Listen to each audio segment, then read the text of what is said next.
Jadi sudah mendengar sejak lama, sejak saya masih muda. Itu para Bini Sepuh dulu itu sudah banyak berbicara tentang itu.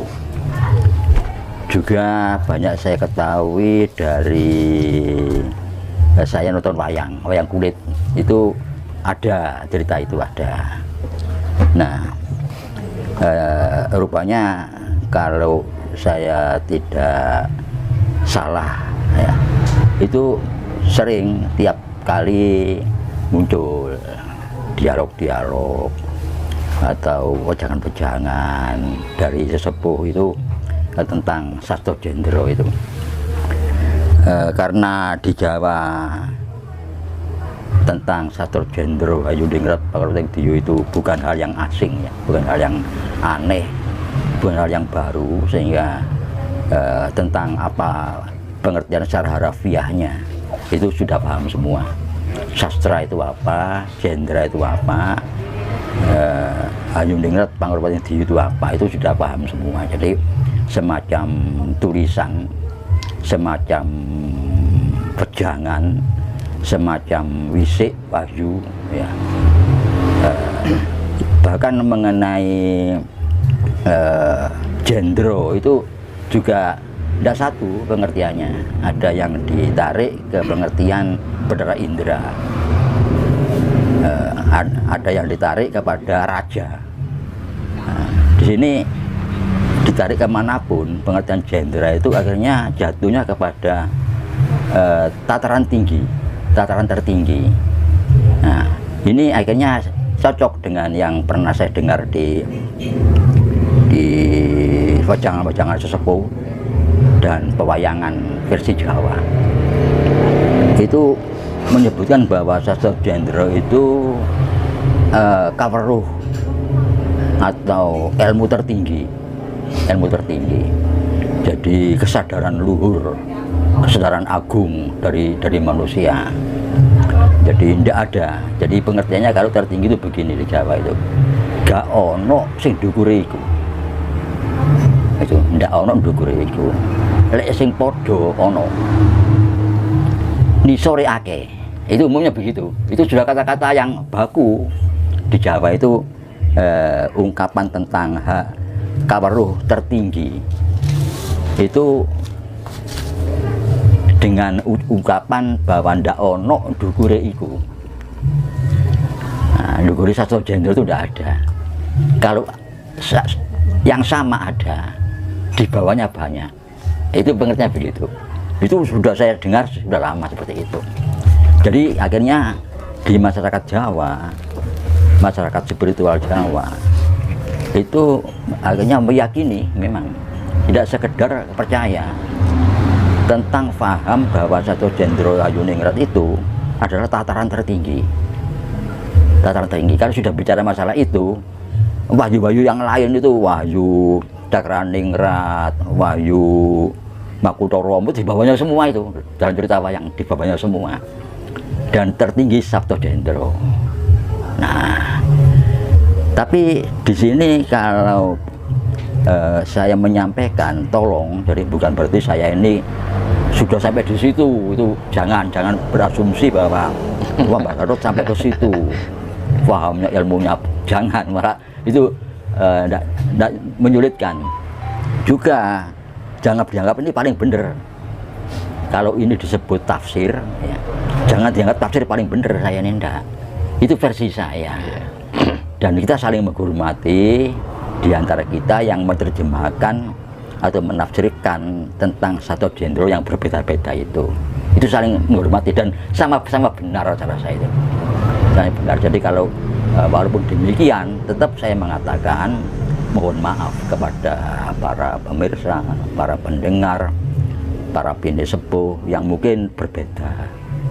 Gitu ya. Jadi tidak apa-apa. Perbedaan itu malah indah kalau kita memahami rangkaiannya. Jadi memahami hubungan antara satu dengan yang lain. Itu malah bagus. Jadi kalau menurut versi saya, yang saya pahami sejak saya masih muda, bahwa Satyo Jendro itu bukan ajaran, bukan wejangan, bukan faham, bukan. Ini. Jadi bukan merupakan doa, bukan merupakan ujub, bukan merupakan apa itu namanya, izim itu apa ya, semacam rapalan, bukan. Ini menurut paham saya. Nah, kenapa demikian? Coba kalau kita mengamati, ya yang kalau kita menyebut para bini sepuh misalnya ya, itu nanti riskan. Tapi kalau lihat wayang aja, biasanya cerita pewayangan ya yang berkaitan dengan Satyo Jendro itu kisah dari Begawan Wisrawa. Begawan Wisrawa yang dimintai tolong oleh putranya sekaligus rajanya Danurojo, Danuraja, untuk melamar Dewi Sukesi. Yeah. Nah, atas Dewi Sukesi itu mempunyai sumpah hanya mau dikawin oleh orang yang bisa mejang tentang Satyo Jendro. Nah, di sini kalau kita amati, semua sepakat bahwa Satyo Jendro itu merupakan sesuatu ya. Saya tidak bilang satu paham, saya tidak bilang merupakan satu doa atau satu rapalan yang lungit, tidak, tapi sesuatu yang lungit, yang sakral dan sangat rahasia. Ini yang sudah diyakini oleh masyarakat Jawa, yang sakral, rahasia dan lungit. Lungit itu artinya dapat sembrono. Loh, kok akhirnya nanti setelah diwejang, setelah mejang itu berbentuk kadang-kadang berupa 45 pancer yang diwejangkan itu. Karena yang diwejangkan itu sangkan paraning dumadi. Kadang-kadang yang diwejangkan itu Manunggali Kawula Gusti. Kadang-kadang yang diwejangkan itu tentang Coroko Balik, tentang juga kadang-kadang tentang laga Raja Kala Cakra. Loh, katanya dengan ini lungit, rahasia sekali. Loh, kok diwejangkan? Ini yang itu kan timbul pertanyaan. Yeah. Setiap kali ada orang menerangkan atau cerita pewayangan dengan tema Satyo Jendro Wayuning Pangruwating Diyu. Loh, setelah Wisrawa mejang, kok jadi mejangkan itu berupa 45 pancaran, sakan paraning dumadi, Manunggali Kawula Gusti. Bahkan juga yang dimejangkan itu tentang budi luhur. Loh, kok dibuka oleh sang dalang, oleh sang pencerita tadi wejangannya. Katanya lungit, rahasia, sangat amat rahasia. Kenapa kok disampaikan? Ini kan aneh. Iya. Nah, makanya kalau yang pernah saya dengar selama ini bahwa Satyo Jendro itu bukan wejangan, bukan itu faham, itu bukan doa, bukan rapalan, bukan mantra. Jadi tidak dalam bentuk kata-kata. Lah, terus apa Satyo Jendro itu? Ini mohon maaf ya kalau berbeda, ya saya minta maaf. Buat saya berarti benar tidak. Satyo Jendro itu ada pada cerita itu sendiri. Jadi Satyo Jendro itu ada dalam alur cerita itu sendiri. Satyo Jendro itu. Maaf Mbak, apa Satyo Jendro itu induk dari semua keilmuan tadi? Bukan begitu. Tidak bisa dikatakan itu ilmu. Bukan ilmu. Bukan kaweruh, bukan. Itu bukan ilmu, bukan kaweruh, bukan faham. Nah, tapi di sini saya sebutkan bahwa Satyo Jendro itu ada pada cerita itu sendiri. Alur cerita itu sendiri. Nah, kalau Begawan Wisrawa dimintai tolong oleh anaknya, diminta ditangisi anak lah untuk melamarkan Dewi Sukesi sebagai istri, sekaligus anak itu adalah raja. Lantas apa yang terjadi? ya yang terjadi setelah ketemu, terjadi dialog, terus dia mejang. Akhirnya terjadilah satu kejadian yang tidak terduga, turunnya Dewi Ratih dan Dewi Komo, Bapak Joyo dan Ratih. Yang Ratih masuk ke dalam Dewi Sukesi, Komo Joyo masuk ke dalam Begawan Surawa. Terjadilah di situ cinta kasih sampai hubungan seks. Nah, ini alur ceritanya.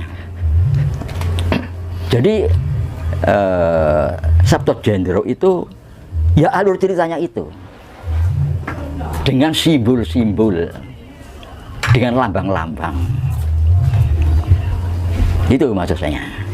Dan ingat, simbol-simbol lambang-lambang ini berkaitan erat dan langsung kepada Sabto Jendro itu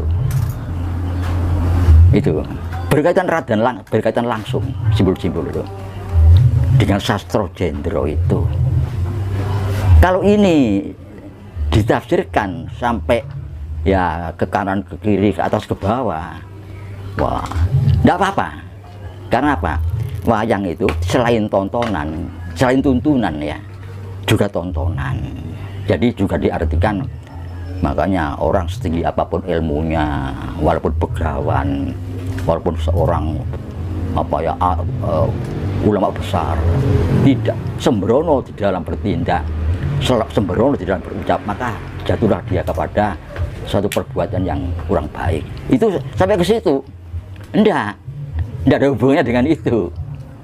Nah, cuma bolehlah, karena ini pendidikan.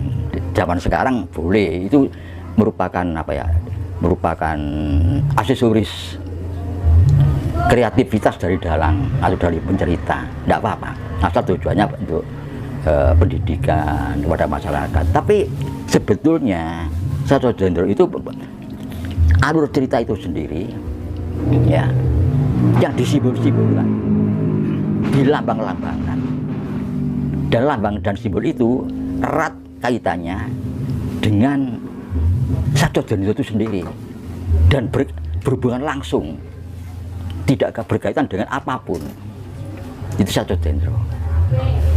Jadi Sabto Jendro itu bukan itu ajaran, bukan itu pejangan, bukan. Apa? Tidak bisa disampaikan. Sebab di sini yang namanya Sastro Jendro ya, diartikan dalam bahasa itu sastra yang tidak yang tertinggi, tidak tertulis, tidak terucap, kan jelas. Tidak bisa tertulis, dibahasakan. tidak terucap, tidak bisa dibahasakan. Artinya dibahasakan dalam bentuk sandi, dalam bentuk simbol. Ini.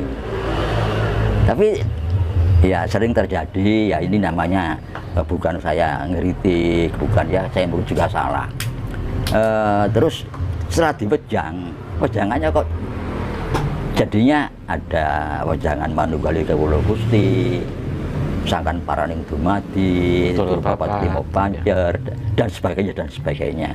Lu katanya ini lungit, tidak boleh dibuka. Kok dibuka? Nah, ini kan tanda tanya.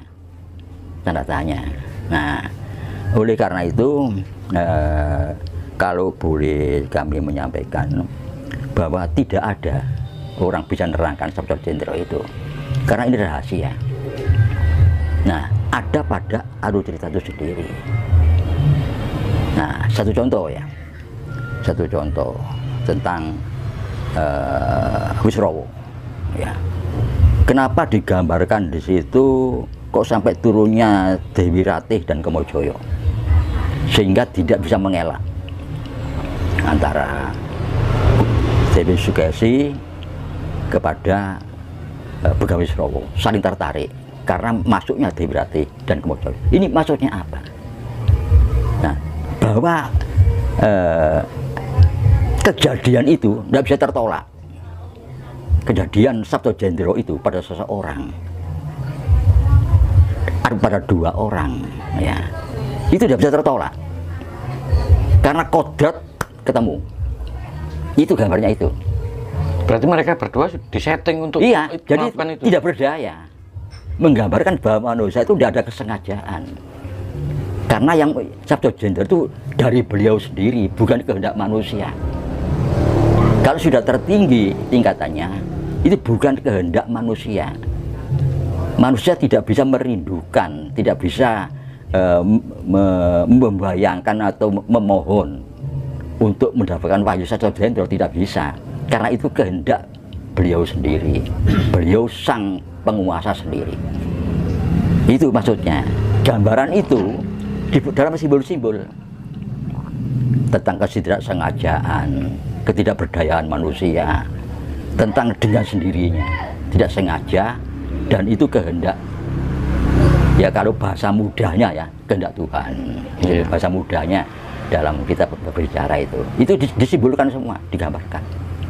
Tidak berdaya. Setelah kemasukan Dewi Kemboja dan Ratu, tidak berdaya manusia sudah. Bukan kehendak Wisrawa, bukan kehendak Dewi Sukesi, bukan. Tapi kehendak Kemboja dan Ratu. Kenapa bisa masuk? Ya kehendak beliau. Itu jadi kan gampang. Manusianya tidak bisa mengontrol. Tidak bisa mengelola. Datangnya Komo dan Ratu itu. Iya, tidak bisa menolak. Itu artinya bahwa itu bukan kehendak manusia. Sabto Jendro itu judul itu tidak bisa disampaikan. Bukan tidak mau, memang tidak bisa diterangkan. Tidak bisa diterangkan. Tidak dalam bentuk suara, tidak dalam bentuk tulisan. Makanya kadang-kadang disebut tulis tanpa papan. Ini, ono suara tanpa rupa, itu disebutnya bahwa itu tidak bisa dibaca.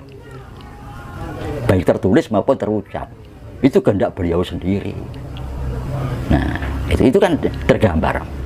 Nah, juga dari pedalangan, dari Bini Sepuh juga ada, walaupun tidak banyak ya, ada yang berpendapat bahwa salah satu Sabto Jendro itu di dalam menggambarkannya, tidak hanya satu cara menggambarkan Sabto Jendro itu, yakni bertemunya Begamil Wisrawa dengan Dewi Sukesi. Bahkan Dewa Ruci, cerita Dewa Ruci ya, Bimo mencari Tirto Perpitosari, itu Sabto Jendro. Sabto Jendro ini bukan kehendak Bima. Bima dibujui kok oleh Durna, bukan kehendak Durna, tapi terjadi dengan sendirinya. Itu Sabto Jendro, alur cerita itu Sabto Jendra. Mulai Bima itu masuk hutan ketemu dengan dua raksasa, terus masuk laut ketemu dengan naga, itu semua alur cerita itu Sabto Jendra. Bukan kehendak Werkudara. Iya, dan alur cerita itu tidak apa ya, fakta tidak, itu simbol semua. Ketemu raksasa itu apa maknanya? Iya. Hutan Kedogo apa itu, terus gua apa itu bermakna semua. Bermakna semua. Tidak berarti hutan betul, gua betul enggak. Masuk laut betul enggak. Jadi simbol-simbol filosofis. Nah, iya, ini harus diartikan pas dengan Sabto Jendra itu.